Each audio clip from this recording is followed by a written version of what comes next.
Good morning, good morning. Welcome back again sa ating Book of Life. So today, isa na naman ka-chapter sa buhay ko, no, yung ibabahagi ko sa inyo. So today, ayan, nagluluto ako. Ayan, nag-ausok-usok pa yung aking, ayan.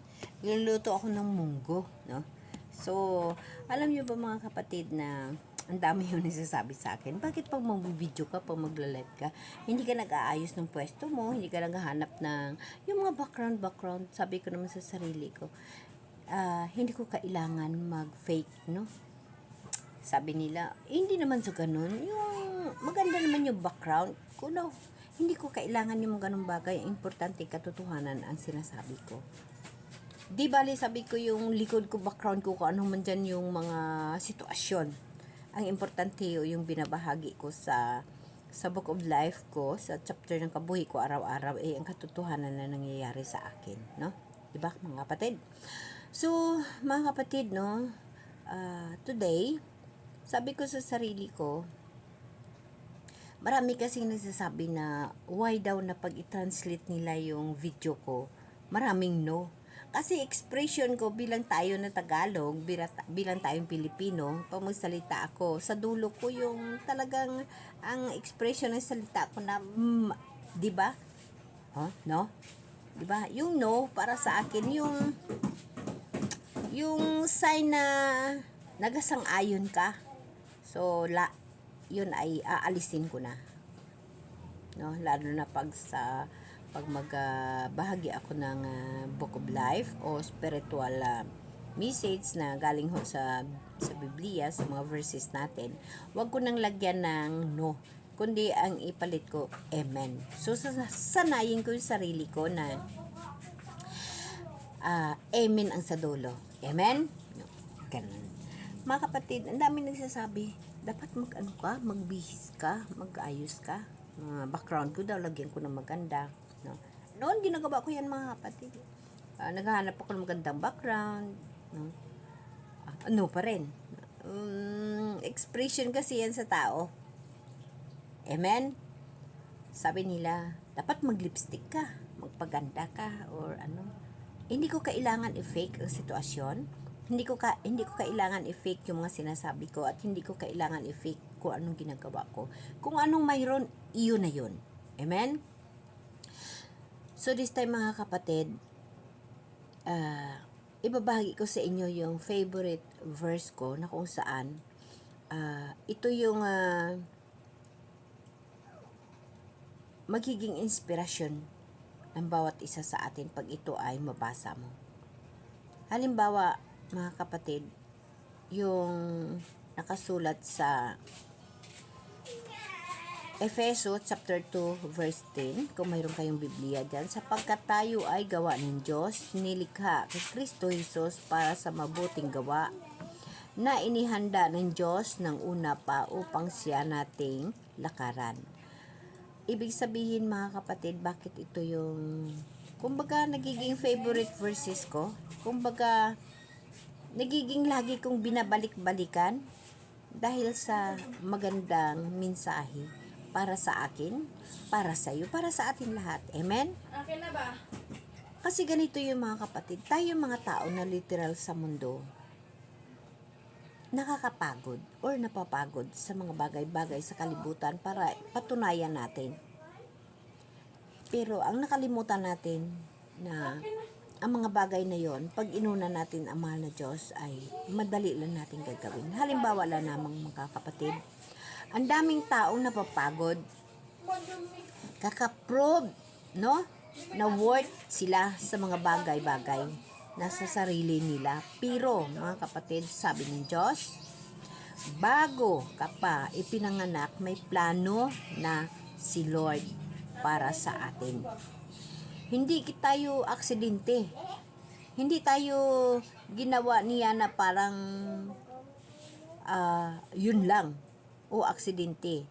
Kundi, mga kapatid, ginawa tayo dahil may plano siya sa atin na magkaroon tayo ng mabuting gawa dito sa mundong ibabaw. Hindi tayo magpaka-stress, kundi magdala tayo ng kabutihan sa mundo. Yun dapat. Pero ngunit sa ating mga kapatid, ang dami ho nating ginagawa. Mga pagkakamali, inuuna natin yung mga mundong ibabaw. Dahil ho, tayo ay tao lamang. Dahil ho, tayo ay literal na tao. Pero, pag binalikan mo ang Ephesians chapter 2 verse 10 at lagi mo ito binabasa, ito yung nagpapatunay na bago pa ho tayo ipinanganak ng Diyos, may plano na siya sa atin. So, ibig sabihin, pag may plano ang Diyos sa'yo, hindi ka mahihirapan kasi ang Diyos hindi magbigay ng plano o hindi niya ikaw planuhin o hindi niya ikaw gagamitin na hindi mo kaya. Ang sa buhay natin, literal na tao sa mundo, ang nangyayari sa atin, lumalaban tayo sa mundong ibabaw na ito na pag makaramdam ho tayo ng kapaitan, kahirapan, sasabihin natin, bakit nagiging ganitong kapalaran? Mga kapatid, ang katotohanan, kung ang mga plano na yan ay hindi mo plano at naranasan mo yan, ibig sabihin kapatid, nasa plano ng Diyos yan. Ngayon, gusto mong malalaman ang plano ng Diyos, mag-to heart to ka sa Kanya. Bakit puno ng kahirapan ang nagiging buhay mo? Bakit puno ng tinatawag na hindi mo na maunawaan kung anong nangyayari sa buhay mo? Kaya hindi mo matanggap-tanggap. Pero mga kapatid, kung ang mga bagay na yon ay iyong naunawaan na part yan sa plano ng Diyos sa iyo, matatanggap mo ang lahat na matiwasay sa puso mo na kahit napakahirap, pero para sa iyo ay parang wala lang. Amen? Ganun no mga kapatid, na pag makaramdam ho kayo ng kahirapan sa mundo, lahat na hirap na trials, isipin nyo lang ang nakasaad ho sa Ephesians chapter 2 verse 10, na bago ka pa ipinanganak, may plano na ang Diyos sa iyo. Ngayon, kung nakikita mo nga nakahirapan, napakahirap ng buhay mo, no? At hindi mo pa naunawaan na yun ay plano ng Diyos, iti tanungin mo si Lord, Lord, ito ba yung plano mo sa akin? Ikaw mismo alam mo yun eh. Kung yung plano na yun nasa kay Lord, kasi bago mo yan gagawin, dapat hiningian mo ng panalangin sa Kanya. Hiningian mo ng prayer sa Kanya. Yun masasabi mo na pag natuloy yun, ibig sabihin, kay Lord plano yon. Pero, hindi lang yun nagtapos, kundi tinitingnan man ng mahal na Diyos ang puso at isip mo. Kaya baka naman ang plano na yan ay hindi naman kay Lord kasi alimpapaw din yung paghingi mo. Ganun lang mga kapatid, na tayo mga tao sa mundong ibabaw, pag makaranas tayo ng kahirapan, isipin natin ang nakasaad ho sa Efeso na binabanggit ko sa inyo, no? Ephesians chapter 2 verse 10, na bago pa tayo ipinanganak, may plano na ang Diyos sa atin. So, para hindi tayo mahihirapan sa kabuhay natin, bawat galaw ng buhay natin, bago tayo magsimula, unahin natin ang Diyos. Sa umaga pa lang pagsimula mo, pagbangon mo, Lord, gagawa ako nito, Lord. Ito ba ay gabay mo? Ito ba ay magiging akin? Or ano man ang mga bagay na gusto mong gagawin, ipaalam mo kay Lord. Ikonsulta mo sa Kanya kung yun ba ay plano niya. Huwag mong gagawin ang sarili mong plano kay mahihirapan ka lang. Huwag mong gagawin ang sarili mo na talagang kaya mo yun without sa pag-acknowledge kay Lord na, Lord, gagawin ko ito, kaya ko ito, Lord. Ganun mga kapatid, na kahit mahirapan ka, nga nag-heart to ka na kay Lord, ibig sabihin, part 2 yan sa plano niya. May mga bagay yung gusto sa ipahiwatig sa iyo. May mga bagay na gusto siya ipaalam sa iyo na, anak, iba ang plano ko. Kaya mga kapatid, higpitan mong sinturon mo pagdating sa espirituhan ng kabuhi.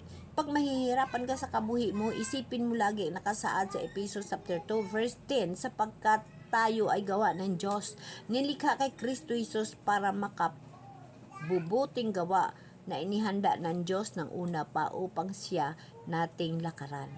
Kasi mga kapatid, inuulit ko, marami tayo, hindi lang ako, lahat ho tayo. But now, nakarealize na ako, maraming tao pagod na pagod, kakaprove ng mga sarili nila, ka mga worth nila, pagod na pagod sila. Pero hirap pa rin. Kasi hindi ho yun ang plano ng Diyos. Kaya dapat mong tatandaan na ang Diyos, hindi ka pa ipinanganak, may plano na. So, ask sa guidance ka, mahal na Diyos, na ang plano niya, yun ang sundin mo sa buhay. Amen? Amen. Mga kapatid, maraming salamat sa mga nanonood sa live ko, sa mga pag-support sa akin, no? Sa 47,000 na mga subscribers ko, kag sa mga nagko-comments, maraming salamat sa inyo kasi ang pag-comments ninyo, isa rin ho yun sa kinukuhaan ko ho ng base, lalo pa ho sa live ko, na chinicheck ko ho yun sa Bible. Dahil ang Bible ang nagiging buhay ko at nagiging trabaho ko. Mga kapatid, ito ho, yung Bible yung nagiging buhay ko, na kumbaga wala akong sahod na literal, ngunit mga kapatid, nagsasahod ako ng biyaya mula sa Diyos. Amen? Amen.